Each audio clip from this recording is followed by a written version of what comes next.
Gyfeillon, mae Affganistan yn wynebu trychineb y gaeaf hwn. Mae mwy nag 8 miliwn ar ymyl dibyn niwen. Mae'r Disasters and Emergency Committee wedi lansio apêl brys ac rwy'n eich annog i ystyried roi yn hael.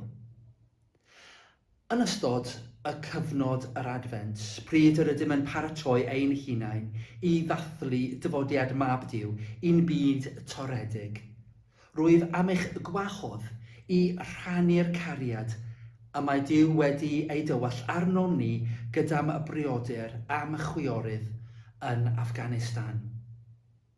Masychder drwg iawn, degawdau o anghydfod a phandemig Covid-19 i gyd wedi'r creu'r argyfwng sydd yn amgylchu'r wlad. Mae 22 miliwn o bobl eisoes yn wynebu diffyg bwyd. Os byddwn yn gweithredu nawr, gallwn achub nifer o fywydau. Os gwelwch yn dda, cyfrannwch trwy'r manylion ar y sgrin, ac wrth gwrs, diolch o galon.